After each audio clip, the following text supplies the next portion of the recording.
sene yapmış olduğumuz kitap fuarına katılım katlanarak artıyor. 2023 yılında bu artış öyle bir hale geldi ki Türkiye'de açık alanlarda yapılmış olan kitap fuarlarının en büyüğü Batman'da oldu.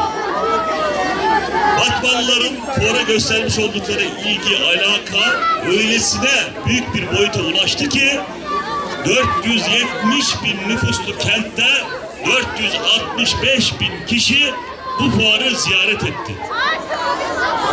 Nasıl ki geçen sene Batman Petrol sporda şampiyon oldu, Batmanlılar da kültür söz konusu olduğu zaman, kitap söz konusu olduğu zaman Batman'ı Türkiye'nin şampiyonu yaptılar. Ben ümit ediyorum ki ve Batmanlılardan rica ediyorum ki geçen sene kırmış oldukları rekoru bu sene kendileri egale etsinler, üzerine bir kez daha geçsinler.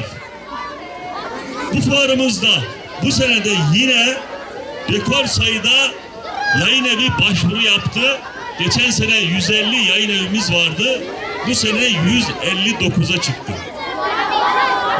Aynen Batmanlıların ilgi alakası gibi yayın evlerimizin de Türkiye'nin en büyük kitap fuarına olan ilgi ve alakaları artarak ve katlanarak devam ediyor.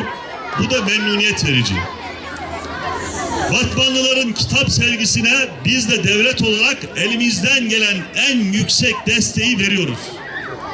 Şöyle ki okullarımızda, liselerimizde, ortaokullarımızda, ilkokullarımızda, her bir okulumuzda kütüphaneler açtık. Bizim köylerimizdeki, mezralarımızdaki okullar dahil her okulumuzda şu anda kütüphanemiz var. Ve 1.200.000 kitabı biz bu kütüphanelerimize şu anda koyduk. Bizim evlatlarımız 1.200.000 kitabı her gün okumak hakkına sahipler. Dolayısıyla kitaba ulaşım söz konusu olduğu zaman da Batman Türkiye'ye örnek bir vilayet olmuş durumdadır. Hazreti Peygamber sallallahu aleyhi ve selleme burada selat ve selam gönderiyoruz. İlahi ya Rabbi haberdar eyle. Allah hayırlı mübarek Merhaba.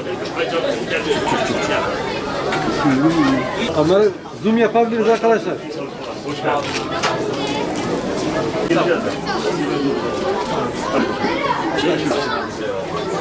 Gelin aynısını bakarız kitaplarımıza. Çok sağ olun. Teşekkürler.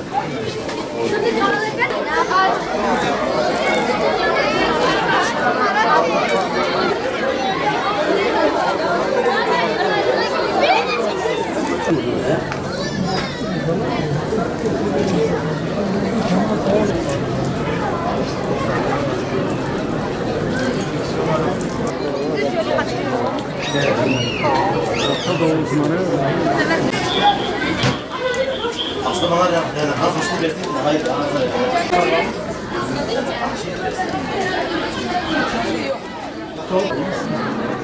Gelin buradan, hadi gelin.